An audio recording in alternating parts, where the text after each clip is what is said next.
नमस्कार दोस्तों, GK stocks में स्वागत है। आज का अपना टॉपिक है आरपीएफ कांस्टेबल भर्ती 2024 में बार बार पूछे गए इंपॉर्टेंट जीके क्वेश्चंस। ये क्वेश्चंस बहुत ही इंपॉर्टेंट हैं क्योंकि ये क्वेश्चंस प्रीवियस एग्जाम्स में आ चुके हैं और आगे भी आने की संभावना है। तो चलते दोस्तों शुरू करते हैं। इसके पहले एक रिक्वेस्ट है, यदि आप इस चैनल पर नए हैं या पहली बार आए हैं तो कृपया करके इस चैनल को सब्सक्राइब कर लीजिएगा तथा बेल आइकन को दबा दीजिएगा। और यदि आपको इसका PDF चाहिए तो PDF का लिंक हमारे टेलीग्राम चैनल में दिया गया है, जिसका लिंक इस वीडियो के डिस्क्रिप्शन में है। तो चलते दोस्तों शुरू करते हैं। आज का अपना पहला प्रश्न, कुब्बत उल इस्लाम मस्जिद का निर्माण निम्नलिखित में से किसके द्वारा किया गया था? इसका आंसर है कुतुबुद्दीन ऐबक। कुतुबुद्दीन ऐबक के द्वारा कुब्बत उल इस्लाम मस्जिद का निर्माण किया गया था। इंपॉर्टेंट एग्जाम पॉइंट्स देखते हैं। कुब्बत उल इस्लाम मस्जिद दिल्ली में स्थित है। दिल्ली की सबसे प्राचीन मस्जिद भी है। ये मस्जिद कुतुब मीनार के पास स्थित है। अगला प्रश्न है, बिग बैंग थ्योरी का प्रतिपादन किसने किया था? इसका आंसर है जॉर्ज लमात्रे। जॉर्ज लमात्रे ने बिग बैंग थ्योरी का प्रतिपादन किया था। इंपॉर्टेंट एग्जाम पॉइंट्स हैं। आकाशगंगा के निकटतम स्पाइरल गैलेक्सी का नाम है एंड्रोमेडा गैलेक्सी। एंड्रोमेडा। विस्तृत ब्रह्मांड सिद्धांत के प्रतिपादक है एडविन हबल। अगला प्रश्न है, किस ज्वालामुखी को भूमध्य सागर का लाइट हाउस के रूप से जाना जाता है? इसका आंसर है स्ट्रम्बोली। माउंट स्ट्रम्बोली को भूमध्य सागर का लाइट हाउस के रूप में जाना जाता है। इंपॉर्टेंट एग्जाम पॉइंट्स है इसके। स्ट्रम्बोली इटली के लिपरी द्वीप पर स्थित है। इसे भूमध्य सागर का प्रकाश स्तंभ कहा जाता है। भारत का एकमात्र सक्रिय ज्वालामुखी है बैरन द्वीप, जो पोर्ट ब्लेयर में स्थित है। माउंट एटना इटली का ज्वालामुखी है। कोटोपैक्सी इक्वेडर में है।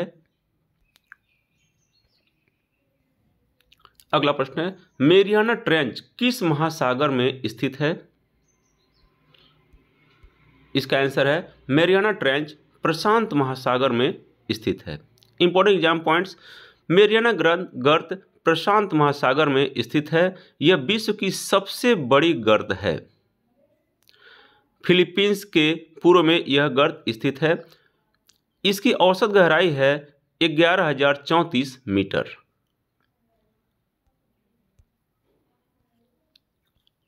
अगला प्रश्न है, विश्व अंडमान निकोबार द्वीप समूह की सबसे ऊंची चोटी कौन सी है? इसका आंसर है सैंडल पीक।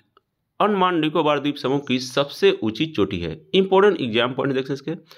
केटो या गार्डियन ऑस्टिन की ऊंचाई 8,611 मीटर है। काराकोरम श्रेणी की सर्वोच्च चोटी है और भारत की सबसे ऊंची चोटी है।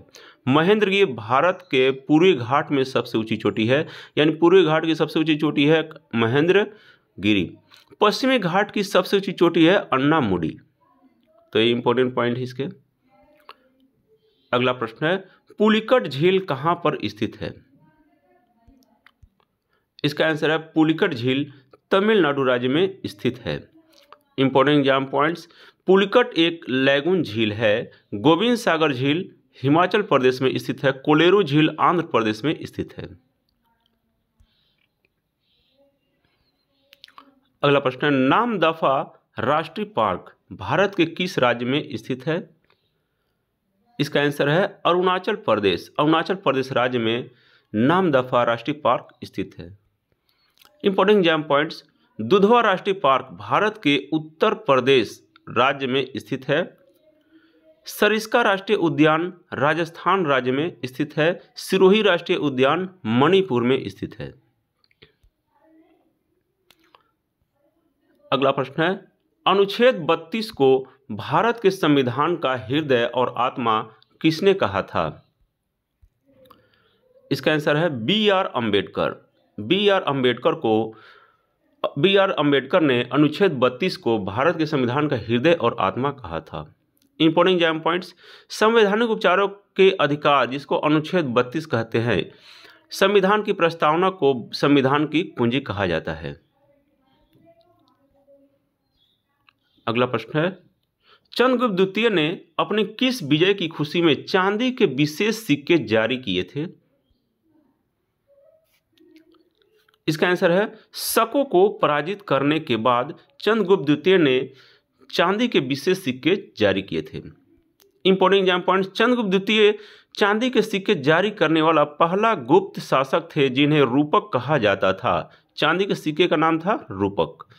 वे समुद्रगुप्त के पुत्र थे। चंद्रगुप्त द्वितीय समुद्रगुप्त के पुत्र थे। भारत में सबसे पहले सोने के सिक्के कुषाण राज्य के सम्राट कनिष्क ने जारी किए थे। अगला प्रश्न है, दिलवाड़ा जैन मंदिर कहां पर स्थित है? इसका आंसर है दिलवाड़ा जैन मंदिर माउंट आबू पर्वत पर स्थित है।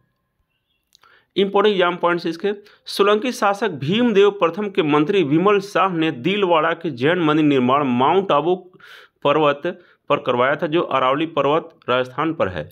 यह ग्रेनाइट के काले संगमरमर पत्थर से बना एक मंदिर है। अगला प्रश्न है, स्कंदगुप्त को किस स्तंभ लेख में सक्रोपम कहा गया है? इसका आंसर है कहोम स्तंभ लेख। कहोम स्तंभ लेख में स्कंदगुप्त को सक्रोपम कहा गया है। इंपॉर्टेंट एग्जाम पॉइंट्स, स्कंदगुप्त ने विक्रमादित्य, क्रमादित्य और विक्रमांक आदि उपाधियां धारण की थी। समुद्रगुप्त को भारत का नेपोलियन कहा जाता है। अगला प्रश्न है, किस क्षेत्र के चरागाह को वेल्ड कहा जाता है? इसका आंसर है दक्षिण अफ्रीका के चरागाह को वेल्ड कहा जाता है। जो घास के मैदान दक्षिण अफ्रीका में है उनको वेल्ड कहा जाता है। अब इंपॉर्टेंट एग्जाम पॉइंट देखते हैं इससे रिलेटेड। प्रेरी जो घास का मैदान है वह है यूएसए और कनाडा में। पंपास का घास का जो मैदान है वह है दक्षिण अमेरिका और अर्जेंटीना में। वेल्ड दक्षिण अफ्रीका में है। डाउन्स घास के जो मैदान है वो है ऑस्ट्रेलिया में। स्टेपी घास का मैदान जो है यूरोप और रूसेशिया में, यूरेशिया में। अगला प्रश्न है, कौन सी नदी विषुवत रेखा को 2 बार काटती है? इसका आंसर है कांगो नदी। कांगो नदी विषुवत रेखा को 2 बार काटती है। इंपॉर्टेंट एग्जाम पॉइंट्स, लिम्पोपो नदी मकर रेखा को 2 बार काटती है। लिम्पोपो नदी दक्षिण मध्य अफ्रीका की प्रमुख नदी है। यह नदी हिंद महासागर में समाप्त होती है। लिम्पोपो नदी को घड़ियाल नदी भी कहकर संबोधित किया जाता है। अगला प्रश्न, यूरोप की कौन सी नदी को कोयला नदी के नाम से जाना जाता है? इसका आंसर है राइन नदी। राइन नदी को कोयला नदी के नाम से भी जाना जाता है। इंपॉर्टेंट एग्जाम पॉइंट्स है, राइन नदी स्विट्जरलैंड जर्मनी के सीमा पर स्थित कॉन्स्टेंस झील से निकलकर उत्तरी सागर में गिरती है। यूरोप में स्थित प्रमुख कोयला खदानों जैसे रूर, सार, बवेरिया से औद्योगिक क्षेत्र तक कोयला इसी नदी मार्ग से पहुंचने के कारण इसे कोयला ढोने वाली नदी कहा जाता है।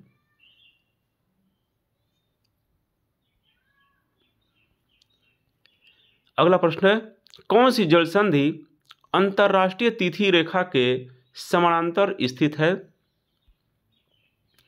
इसका आंसर है बेरिंग जल संधि। बेरिंग जल संधि अंतरराष्ट्रीय तिथि रेखा के समानांतर स्थित है।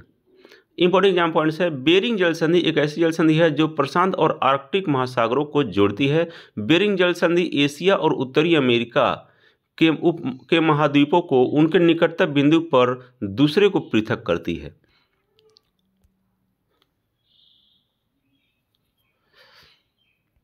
तो ये था दोस्तों आज का अपना most important and selected GK questions जो आरपीएफ एग्जाम्स के लिए बहुत ही इंपॉर्टेंट हैं और एक क्वेश्चंस आने की संभावना भी है। तो ऐसे वीडियो पाते रहने के लिए आप इस चैनल को सब्सक्राइब करिएगा तथा वीडियो को लाइक कर दिएगा। तो thanks for watching friends, like share and subscribe GK stocks. जय हिंद।